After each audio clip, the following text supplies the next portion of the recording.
অবৈধভাবে পাথর তোলার অভিযোগে গ্রেফতার সালানপুর ব্লক তৃণমূল কংগ্রেসের সহ সভাপতি ভোলা সিং।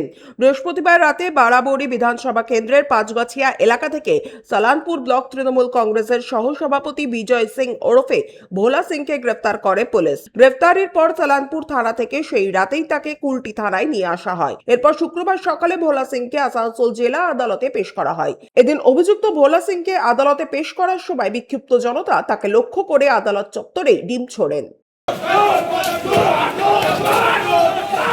আজকে এত আনন্দিত দাদা, আমি গঙ্গা হোটেলে খাবো, মানে আমি ভেবেছিলাম ফুটপাতে কোনো একটা হোটেলে খাবো, কিন্তু এই খবরটা জানার পর আমি এখন গঙ্গা হোটেলে খাবো।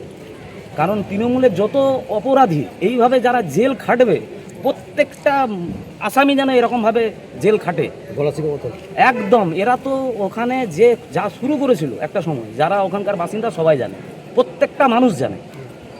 তো আমি খুব আনন্দিত। আমি একটা অন্য ব্যাপারে এসেছিলাম পাসপোর্ট ভেরিফিকেশনের জন্য। তো আমি এখন খবর শুনলাম যে ডিম ছোড়া হচ্ছে। তো এটা শুনে তো আমি ভাবলাম যে যদি একটু বাইরে থাকতো আমিও তাহলে দুটো ডিম ছুড়তে পারতাম। অন্যদিকে এক আইনজীবী সৌম্যদীপ্ত রায় বর্তমান সময়ে একের পর এক কোর্ট চত্বরে অভিযুক্ত ব্যক্তিদের উপর যে ডিম ছোড়া হচ্ছে সেই বিষয়ে পুলিশকে আরো সচেতন হতে বলেন ও অভিযুক্ত ব্যক্তিদের নিরাপত্তা বিষয়ে বিশেষ নজর দিতে বলেন। হ্যাঁ, এটা কয়েকদিন ধরে এই ট্রেন্ডটা আমি দেখছি। গতকাল আলিপুর জাজেস কোর্টে এই ঘটনাটা দেখলাম, এখানেও এটা দেখলাম। এটা কিন্তু কোর্ট চত্বরে পুলিশ প্রশাসনকে কিন্তু এটা নিয়ে সজাগ থাকতে হবে। কোর্টের মধ্যে যেন বিশৃঙ্খলা না হয়, কোর্টের মধ্যে যেন কোর্টের আইন শৃঙ্খলা বজায় থাকে। এই যে আসামিরা যাদের ধরে নিয়ে আসছে তাদের কিন্তু সুরক্ষার দায়িত্ব কিন্তু পুলিশেরই।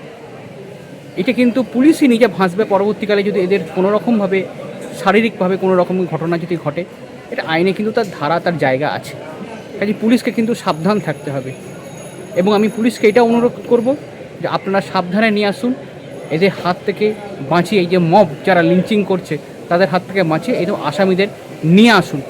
এটা কিন্তু ভালো দিকে যাচ্ছে না। এই ট্রেন্ডটা যেভাবে চলছে সেটা কিন্তু বাংলার সৃষ্টি, বাংলার সংস্কৃতির পক্ষে কিন্তু ভালো নয়।